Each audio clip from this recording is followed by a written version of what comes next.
नमस्कार। देश की बात में हाजिर है। पहले बात उन पहलवानों की जो आज भी दूसरे दिन जंतर मंतर पर धरना दे रहे हैं। कुश्ती संघ के अध्यक्ष पर गंभीर आरोप लगाते हुए अपनी मांगों पर ये डटे हुए हैं। देश को अनेकों मेडल दिलाने वाले खिलाड़ी आज दोपहर खेल मंत्रालय भी पहुंचे। 4 खिलाड़ियों की खेल सचिव से मुलाकात हुई है और उन्होंने अपनी बात कही है। फेडरेशन के अध्यक्ष पर गड़बड़ियों और यौन शोषण के आरोप गंभीर हैं। खिलाड़ियों ने आज प्रेस कॉन्फ्रेंस कर अपने आरोप दोहराए और कड़ी कार्रवाई की मांग रखी है।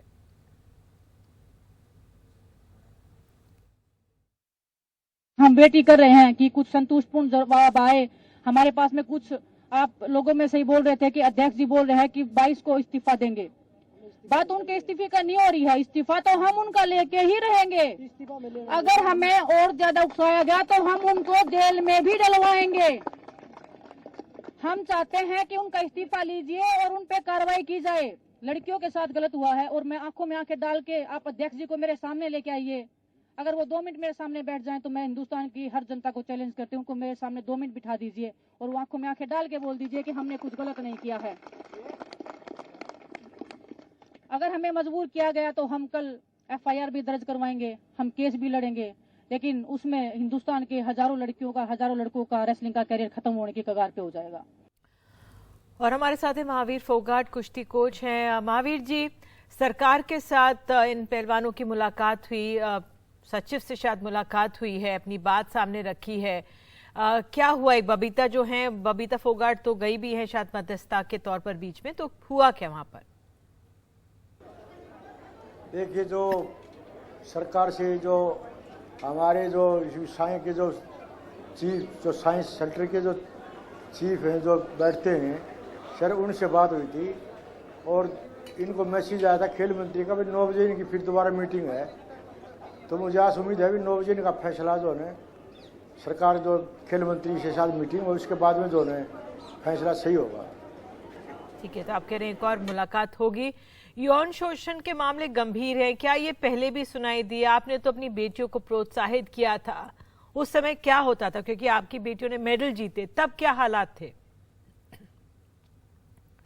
देखिए, मैं 2003 से जो कैंपों से जुड़ा हूँ, क्योंकि तब पिता जो कंटिन्यू कैंप रहे हैं, फिर विनय से प्रियंका, तो मैं 2003 से जुड़ा हूँ। सब उस टाइम जो सबसे पहले तो जो मैं जो महेंद्र सिंह मलिक था, जो फेडरेशन का अध्यक्ष था, तो उसके में जो कैंप लगे थे, जो कहीं भी ज़्यादातर जितना हरियाणा में, जितना हिमाचल में, साइंस सेंटर दिल्ली में, जो इंदिरा गांधी स्टेडियम, उसमें कोई शिकायत नहीं थी। फिर इसके बाद में जो मुंडेर जो पंजाब के हैं, वो जो फेडरेशन के अध्यक्ष बने, उनके संपर्क में मैं रहा, कैंपू में रहा, लेकिन कोई लड़कियों के बारे में कोई सी शिकायत नहीं थी। लेकिन जब से 2012 से आया ये ब्रजभूषण, उसके बाद में शिकायत जो कोई भी कोचिज हरियाणा का हो, चाहे यूपी का हो, पंजाब, दो इनके नज़दीक रहा है कोच जो फेडरेशन, जो कैंपू के फेडरेशन के, तो उनको सभी को पता है कि कैसी नेचर है इसकी ब्रजभूषण की। आपका ये कहना भी बहुत अहम हो जाता है। बबीता ने भी कहा कि उनके समय में भी कुछ सुनने को मिला था ऐसा, लेकिन जैसे लड़कियों ने अब हिम्मत कर वो खुलकर बाहर आई हैं, ये एक बहुत बड़ी बात है। देखिए, जो हर एक लड़की को जो है आज जो कैंप में है कि नहीं, जो लड़की जो पहले भी कैंपा में रही हैं, जो आज जो वो बाहर हैं, उन लड़की वो सच्चाई तो वो बता दी। आज क्या है, ये जो कोई भी लड़की आज जो गेम है, जिस तरह मान लिया जो आज इन हिम्मत करी है विनेश ने, बजरंग पुनिया ने और इनके साथी हैं, तो ये हर एक के बस की बात है। क्यों? जो फेडरेशन का अध्यक्ष होता है वो सर्वे होता है, तो ये क्या अपनी मन मर्जी चलाते हैं। अगर ये बोलते तो इसको जो अनुशासनहीनता का नोटिस दे करके धमकी दे देना, भाई 2 साल के लिए कुश्ती से बाहर या 3 साल के लिए कुश्ती से बाहर, 1 साल कैंप में नहीं आ सकते, 1 साल में ऐसे नहीं लड़ सकते, तो ऐसी ऐसी जो इनको धमकी दे करके इनकी दवा दी जाती है। बिल्कुल महावीर जी, आपने बहुत अहम बातें हमारे सामने रखी हैं और आपने कहा कि एक और बैठक होने वाली है, तब मंत्रालय में एक बार फिर से जाएंगे खिलाड़ी और उम्मीद करते हैं कि जो खिलाड़ियों की मांग है उसको जल्द से जल्द माना जाए। बहरहाल कुश्ती संघ के अध्यक्ष और बीजेपी सांसद ब्रजभूषण सिंह पर खिलाड़ियों के गंभीर आरोप के कई सवाल खड़े कर दिए। अब लेकिन ब्रजभूषण सिंह पहले भी अपने कई बयानों के चलते और अपने सुर्खियों में रहे हैं। कौन है ब्रजभूषण सिंह, आइए देखते हैं रिपोर्ट।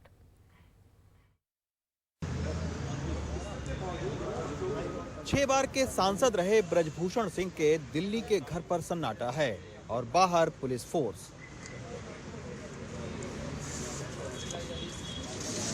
यहां से महज 500 मीटर दूर जंतर मंतर पर कुश्ती के कई नामी खिलाड़ी धरने पर बैठे हैं।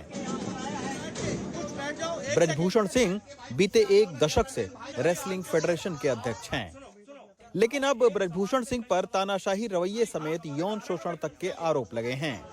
सरकार ने इन आरोपों पर रेसलिंग फेडरेशन से जवाब मांगा है, लेकिन ब्रजभूषण सिंह इन आरोपों को नकार रहे हैं और विपक्षी पार्टियां हमलावर हो रही हैं। जो भी आरोप लगाए गए हैं बिल्कुल निराधार है। अगर इस प्रकार से शिकायत मेरे खिलाफ थी या इस प्रकार से शिकायत हमारे किसी कोच के थी तो इनको पहले आना चाहिए था, और अच्छा होता कि ये नाम लेकर के भी आते कि किस खिलाड़ी के साथ चीफ कोच ने बदसलूकी की है, या किस कोच के साथ ब्रजभूषण सिंह ने बदसलूकी की है, या किस कोच के साथ फेडरेशन बदसलूकी की है। ये नाम लेकर के आना चाहिए। और आपके मीडिया के माध्यम से मैं आग्रह करना चाहता हूं कि अगर वोटिंग करा दीजिए, अभी वोटिंग करा दीजिए, अपने चैनल पर वोटिंग करा दीजिए कि देश के खिलाड़ियों का क्या मूड है, तो 97 और 3% का रेशियो आएगा। 3% खिलाड़ी इनके साथ नहीं है, 97% खिलाड़ी जो है फेडरेशन के साथ है। कल का दिन देश के खेल जगत के इतिहास में काले दिन के रूप में याद रखा जाएगा, काला अध्याय। हमारी मांग है कि न्याय हो। जो आपराधिक आरोप लगे हैं उसमें कानून का तकाजा यह है कि आपराधिक आरोपों में आपराधिक मामले दर्ज हों तो सीबीआई की जांच हो, सीबीआई और सुप्रीम कोर्ट मॉनिटर्ड इंक्वायरी हो, समय निर्धारित तरीके से उस वो इंक्वायरी देश के सामने, पूरे देश के सामने वो इंक्वायरी अपनी रिपोर्ट दे। ब्रजभूषण सिंह का विवादों से पुराना नाता रहा है। दबंग छवि और बेबाक बयानों के चलते वो कई बार अपनी ही सरकार की किरकिरी करा चुके हैं। वो चाहे 2 साल पहले भरे मंच पर एक खिलाड़ी को थप्पड़ मारने की घटना हो या राज ठाकरे का अयोध्या आने का विरोध हो, यहां तक कि पिछले साल अपने ही योगी सरकार को ये कहकर कटघरे में खड़ा कर दिया कि बोलूंगा तो बागी कहलाऊंगा। यही नहीं, बाबा रामदेव पर उनके हालिया बयान से खासा राजनीतिक बवंडर उठा। यही वजह है कि उन पर आरोप लगाने वाले और उनका बचाव करने वालों की कमी नहीं है। जो बोल रहे थे कि कोई सामने आ जाए तो मैं फांसी पे लटक जाऊंगा, जो अध्यक्ष जी ने हमारे ने एक बयान दिया था। पहले तो 1-2 लड़कियां थी, अब हमारे साथ 5 से 6 लड़कियां हैं विद प्रूफ है। तो ऐसी चीज नहीं कि हम झूठ बोल रहे हैं या कोई ऐसा ही। अगर सुनवाई नहीं होगी तो हम पुलिस का सहारा भी लेंगे, केस का सहारा भी लेंगे, केस करके हम आगे बढ़ेंगे। साथियों, सरासर गलत आरोप है, किसी तरह की कोई सच्चाई नहीं है। जिनके अपने स्वार्थ सिद्ध नहीं हो पाए हैं, किन्हीं कारणों से उन लोगों ने इस तरह का आरोप लगाया है। 35 वर्षों से मैं सांसद जी को जानता हूं, न इनका कभी इस तरह का स्वभाव रहा है, न इस तरह का कर्म रहा है। ब्रजभूषण सिंह उत्तर प्रदेश के असरदार नेता माने जाते हैं और बहराइच, गोंडा, बलरामपुर और फैजाबाद जैसे शहरों में इनका खासा राजनीतिक रसूख है। यही वजह है कि सरकार इस मामले में फूंक फूंक कर कदम रख रही है। ब्रजभूषण सिंह के घर के बाहर लगे पहलवानों के ये पोस्टर कभी उनकी प्रतिष्ठा में 4 चांद लगाते थे, लेकिन अब इन्हीं पहलवानों के धरने से ब्रजभूषण की राजनीतिक किरकिरी हो रही है। ब्रजभूषण शरण सिंह खुद भी एक पहलवान रह चुके हैं और अब तक वो अपने विपक्षियों को पटखनी देते आए हैं, लेकिन इस बार मुकाबला कठिन है और सभी अपने अपने दांव पेच खेल रहे हैं। गोंडा से अनुराग सिंह, कानन पात्रा के साथ रवीश रंजन शुक्ला, NDTV इंडिया। और देश की बात में आगे बढ़ते हैं। भारत जोड़ो यात्राएं चल रही है, उसके दृश्य नजर आ रहे हैं। तो ये पठानकोट के रास्ते से होते हुए आगे बढ़े हैं। जम्मू कश्मीर में एंट्री हो चुकी है इनकी, और लखनपुर में सड़कों पर नजर आ रही है ये भीड़ भारत जोड़ो यात्रा की।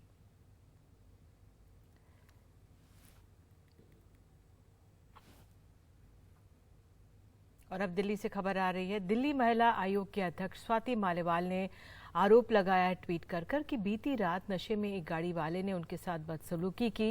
उन्होंने ट्वीट भी किया है। हमारे साथ स्वाति जुड़ गई हैं और ये बदसलूकी करने वाला शख्स गिरफ्तार हो गया है। स्वाति हमारे साथ मौजूद हैं। स्वाति, हुआ क्या आपके साथ? आप दिल्ली की महिला आयोग की अध्यक्षा हैं, उसके बावजूद ये हरकत होती है, आपको ट्वीट करना पड़ा, हुआ क्या? मैं दिल्ली की सड़कों पे इंस्पेक्शन कर रही थी क्योंकि जब से ये कंझावला का इंसिडेंट हुआ है, ये पूरी तरीके से एक्सपोज हुआ है कि दिल्ली की सड़कों पे बहुत सारी समस्याएं एक अकेली महिला को फेस करनी पड़ती है।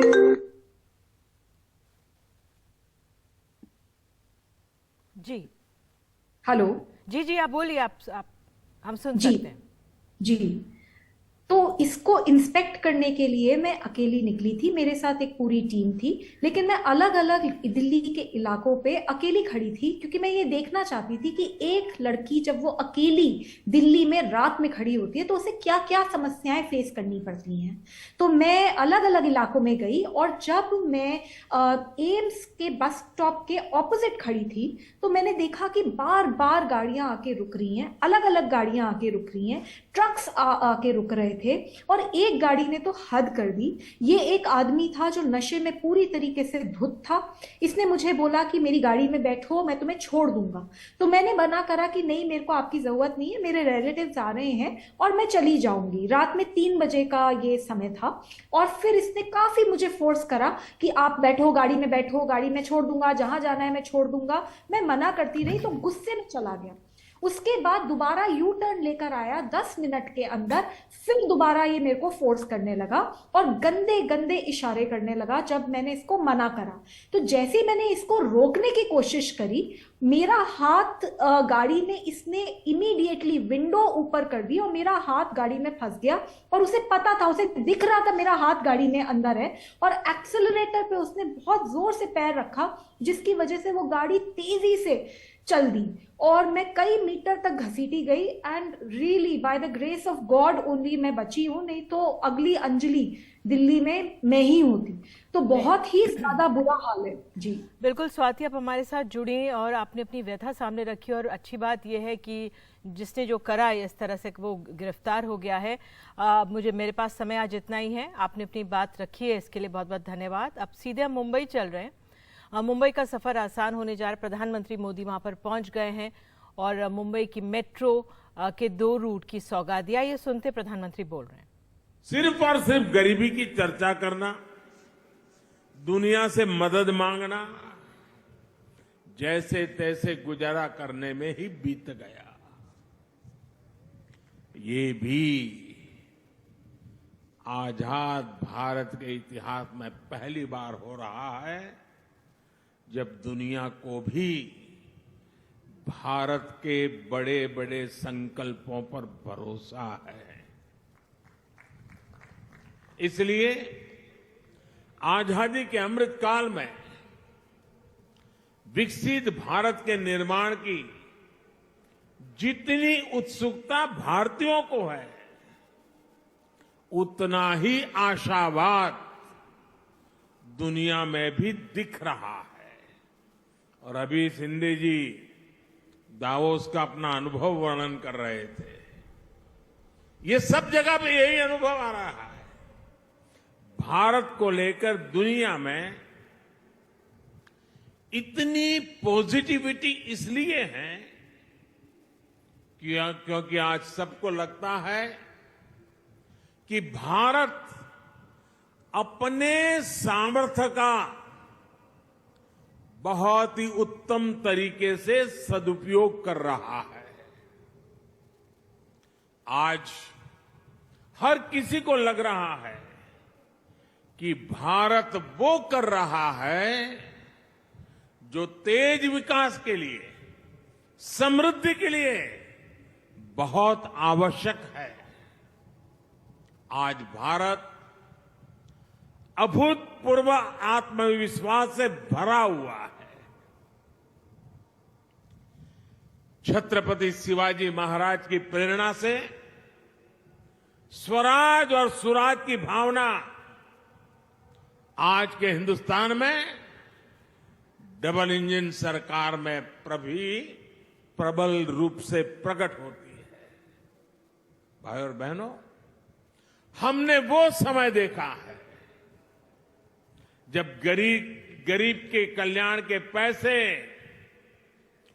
घोटालों की भेंट चढ़ जाते थे। टैक्स पेयर से मिले टैक्स को लेकर संवेदनशीलता का नामो निशान नहीं था। इसका नुकसान करोड़ों करोड़ों देशवासियों को उठाना पड़ा। बीते 8 वर्षों में हमने इस अप्रोच को बदला है। आज भारत फ्यूचरिस्टिक सोच और मॉडर्न अप्रोच के साथ अपने फिजिकल और सोशल इंफ्रास्ट्रक्चर पर खर्च कर रहा है।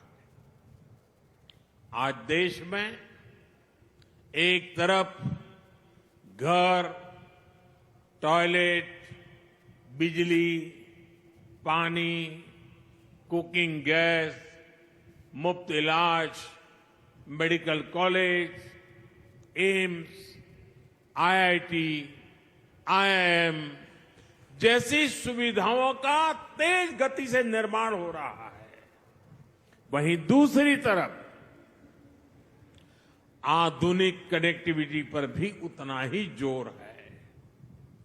जिस प्रकार के आधुनिक इंफ्रास्ट्रक्चर की कभी कल्पना होती थी, आज वैसा इंफ्रास्ट्रक्चर देश में बन रहा है। यानी देश में आज की जरूरत और भविष्य में समृद्धि की संभावनाओं दोनों पर एक साथ काम चल रहा है। दुनिया की बड़ी बड़ी अर्थव्यवस्थाएं आज बेहाल है, लेकिन ऐसे मुश्किल समय में भी भारत 80 करोड़ से अधिक देशवासियों को मुफ्त राशन देकर के कभी भी उनके घर का चूल्हा बुझने नहीं देता है। ऐसे माहौल में भी भारत इंफ्रास्ट्रक्चर के निर्माण पर अभूतपूर्व निवेश कर रहा है। ये आज के भारत की प्रतिबद्धता को दिखाता है। विकसित भारत के हमारे संकल्प का प्रतिबिंब है। भाइयों और बहनों, विकसित भारत के निर्माण में हमारे शहरों की भूमिका सबसे अहम है।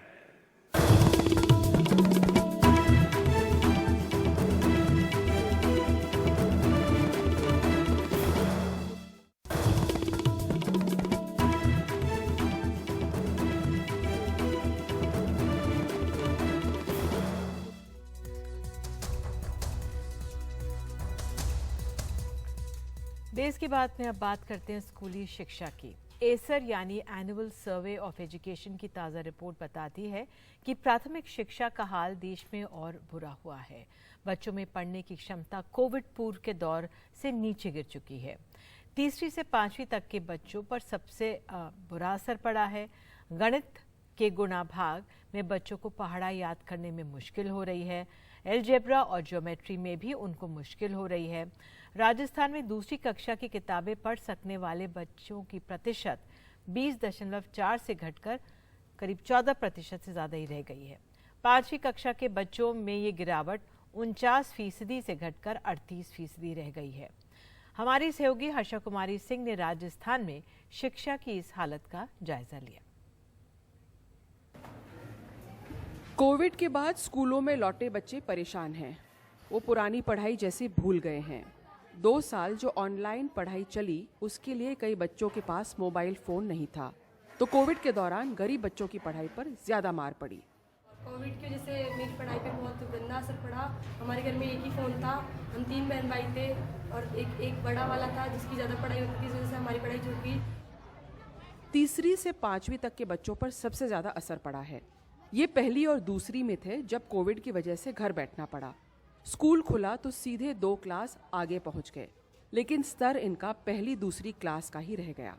बहुत दिक्कत आई है, शब्दों को समझने में है ना बहुत दिक्कत होती है। जैसे मात्रा में है ना बहुत दिक्कत होती है। मैं इंग्लिश में है ना हम याद करते हैं पर दोबारा सुना नहीं पाते हैं।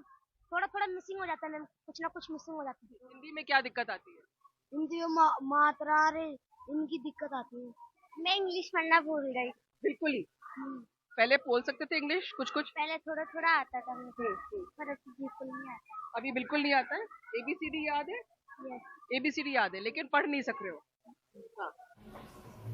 अध्यापक कहते हैं कि 2 साल स्कूल से बाहर रहे बच्चों का ध्यान अब ज्यादा भटकता है। उनको अनुशासन में रखना मुश्किल हो रहा है। एज के अकॉर्डिंग इनको कवर करने में दिक्कत आ रही है, क्योंकि ये बच्चे इनका दिमाग डाइवर्ट हो गया है और 2 सालों में ये शैतानियां करना ज्यादा सीख गए, खेलना ज्यादा सीख गए, तो ये पढ़ने में कम इंटरेस्ट लेते हैं। क्लास में जब हम इनको पढ़ाते हैं तो हम जो चीज इनको पढ़ाना चाहते हैं ना वो इनसे पीछे छूट गई है और उसको हम कवर कर नहीं पा रहे हैं। इनके साथ भी वही मेहनत कर रहे हैं और फर्स्ट और सेकंड और थर्ड क्लास के बच्चों के साथ भी वही मेहनत कर रहे हैं, लेकिन ये बच्चे कवर नहीं कर रहे हैं और वो कवर कर रहे हैं। बड़े बच्चों को सबसे ज्यादा दिक्कत गणित में आ रही है। कई बच्चे पहाड़ा भूल गए हैं और इससे गुना और भाग करना मुश्किल हो जाता है।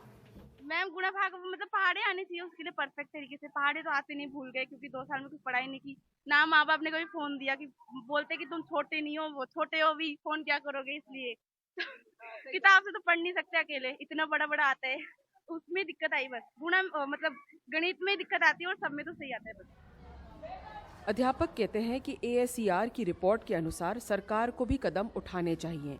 बच्चों को एक्स्ट्रा क्लास देकर उनकी पढ़ाई सुधारनी होगी। जो बच्चों को पहाड़े पहले जब 40 तक के आते थे, आज उन बच्चों को 10 तक के पहाड़े आ रहे हैं। जोड़ बाकी गुणा बाकी बात करेंगे तो उनको जो डिवीजन है, भाग के जो सवालात है या गुणा के सवालात है वो भूल गए हैं। ऐसे में ये जो एनुअल रिपोर्ट है, इस रिपोर्ट के आधार पर सरकार को चाहिए कि इसको रिकवर करे, चाहे वो ब्रिज कोर्सेज कराए या फिर एक्स्ट्रा कोई क्लासेज जो है, जैसे समर वेकेशन है या जो विंटर वेकेशन है, इसके अंदर एक्स्ट्रा क्लासेज लगा करके उस जो कमी रह गई है इसकी भरपाई की जा सकती है। 2 साल कोविड के बाद जब बच्चा स्कूल आया है वो डिसिप्लिन से हट गया है और डिसिप्लिन का मतलब है कि वो अटेंशन, ध्यान नहीं दे पाता है, फोकस नहीं कर पाता है और वापस उसको स्कूल के डिसिप्लिन माहौल में घड़ना अब टीचर्स के लिए चुनौती है। लेकिन यंग माइंड्स है, छोटे बच्चे हैं, सीखने को उत्सुक है, तो लगता है जल्द ही ये सब मेकअप करके आगे बढ़ पाएंगे। जयपुर से हर्षा कुमारी सिंह, NDTV इंडिया।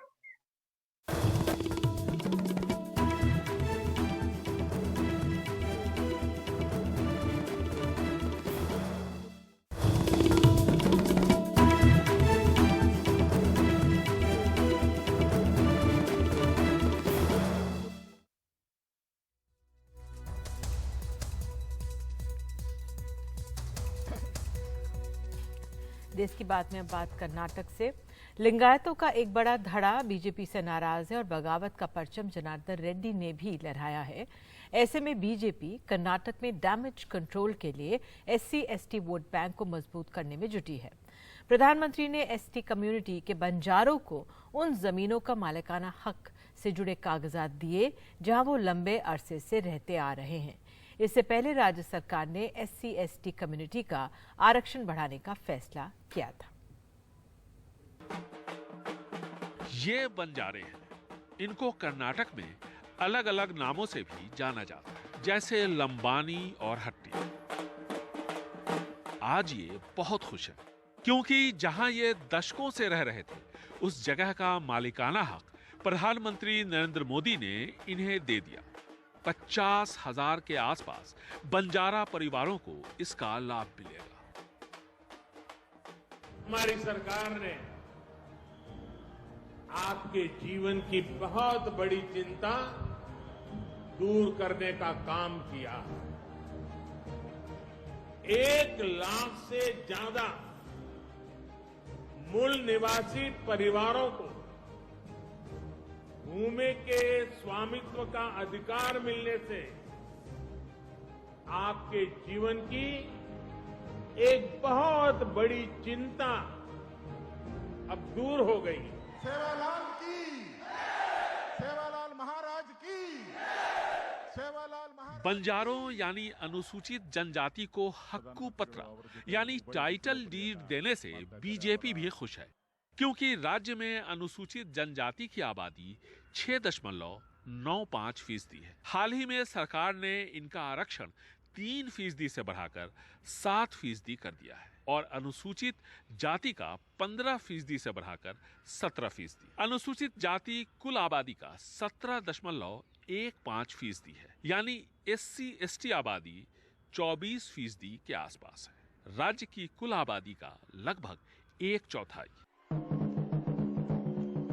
प्रधानमंत्री नरेंद्र मोदी ने अपनी स्पीच का दायरा उनकी सरकार की SC/ST और OBC को लेकर नीतियों के इर्द गिर्द तक सीमित रखा।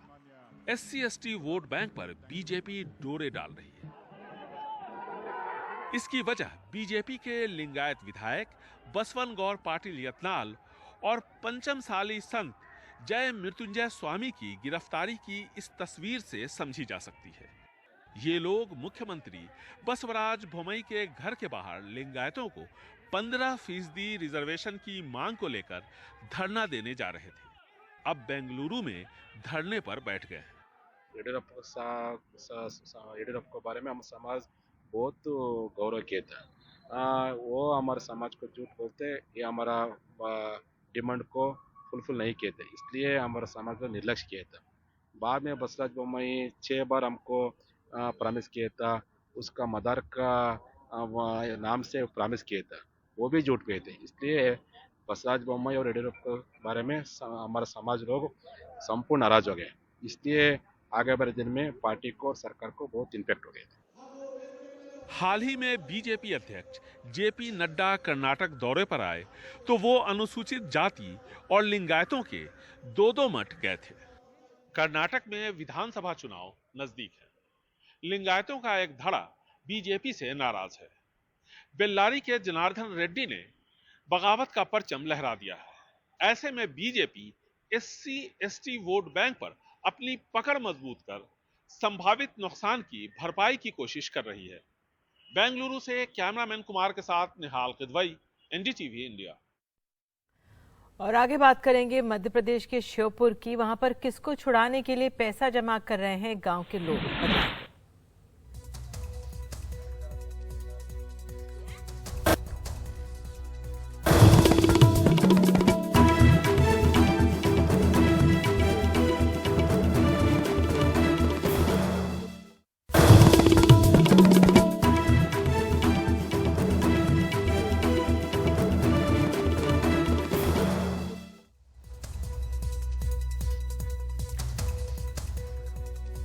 मध्य प्रदेश में कुनों से लगे श्योपुर के जंगल के करीब से 3 चरवाहों का 72 घंटे बाद भी कोई पता नहीं लगा। अपहरण करने वालों ने 15 लाख की फिरौती की मांग रखी। पुलिस का कहना है कि वो उन्हें ढूंढ निकालेंगे, लेकिन अब लोगों का भरोसा टूटने लगा है। वो चंदा करके फिरौती की रकम जुगाड़ने में जुटे हैं। श्योपुर के विजयपुर इलाके के जंगलों से बदमाशों ने 3 चरवाहों को अगवा कर लिया। ADG सहित पुलिस के तमाम अधिकारी वहां कैंप कर रहे हैं। कई टीमें बन गईं, लेकिन कोई सुराग नहीं मिला। इन 3 टप्पर के झोपड़े में रहने वाले परिजनों से 15 लाख की फिरौती मांगी गई है। उनका रो रो कर बुरा हाल है।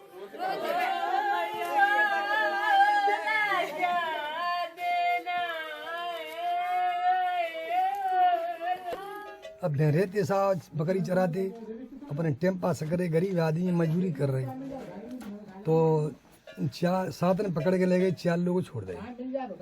तो फिर बाद में 2 दिन बाद खबर आई है कि 15 लाख रुपए लेके आओ, हम चंबल पहली बहल निकल चुके जी। हमारे पास खबर आई है, हमारे गुड्डा की मोबाइल से बात कराई है डकैत ने। गांव वाले पुलिस प्रशासन से निराश हैं। अब चंदा करके फिरौती की रकम जुटाने में लगे हैं। जमीनें है नहीं, मवेशी बिचतना ने, अन्न है नहीं, पानी की धत्ती है नहीं। आकर पे क्या करेंगे? गांव बस्ती ये करेगी कि जान बचाने के लिए जा बदी है 2 रुपया, 100 रुपया, 2000, 10,000 इकट्ठे रुपया करके और अपने बच्चों को सहयोग नहीं मिलेगा तो दे के और अपने बच्चों को तो बरी तो कराएंगे सर। वहीं पुलिस की टीम लगातार जंगल में सर्चिंग कर रही है। दावा है उसके हाथ कुछ अहम सुराग लगे हैं। हमारी टीम लगातार लगी हुई है और पहले हमने अज्ञात बदमाशों की सूचना देने के लिए 10,000 का इनाम घोषित किया था, जिसे अब बढ़ाकर 30,000 किया है। शुक्रवार शनिवार की दरमियानी रात बदमाशों ने 7 लोगों का अपहरण किया था और उन्हें धोरेट बाबा के जंगल की ओर ले गए थे। देर रात उसमें से 4 लोगों को मार पीट कर छोड़ दिया गया था। 6 थानों की 8 टीमें 4 दिनों से चंबल की खाक छान रही हैं, लेकिन 3 अपहृत चरवाहों का अभी तक कुछ पता नहीं लगा है। इस दौरान बढ़ी है तो सिर्फ उनकी फिरौती की रकम। श्योपुर से अपने सहयोगी अजय और भोपाल से कैमरा पर्सन रिजवान खान के साथ अनुराग द्वारी, एनडीटीवी इंडिया। बिहार के हाजीपुर में 2 जाबाज महिला सिपाहियों ने बैंक लूटने आए लुटेरों को खदेड़ दिया। 3 लुटेरे हथियारों के साथ बैंक लूटने आए थे। महिला सिपाही पर पिस्टल तान दी थी और लूटने की कोशिश करने लगे थे, लेकिन महिला सिपाही ने भी अपनी राइफल लुटेरों पर तान दी। लुटेरों ने महिला सिपाही की राइफल लूटने की भी कोशिश की, जिसमें महिला सिपाही को चोट भी आ गई। सदर थाना क्षेत्र के सेंदुआरी चौक स्थित ग्रामीण बैंक की घटना है। बैंक में तैनात 2 महिला सिपाही जूही कुमारी और शांति कुमारी ने दिखाई ये दिलेरी।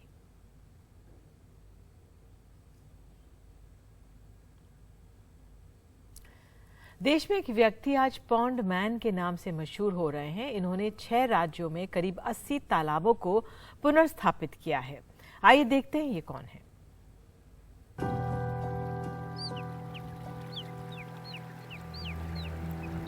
जब कोई खोई हुई चीज लौट कर आ जाती है तो ऐसा लगता है कि ये कहीं सपना तो नहीं। शहरों में पुराने साफ तालाबों के सपने को हकीकत में बदला है 29 साल के रामवीर तंवर ने। एक ही तालाब पे फूल भी है, एक ही तालाब पे पेड़ भी है, बर्ड्स भी है,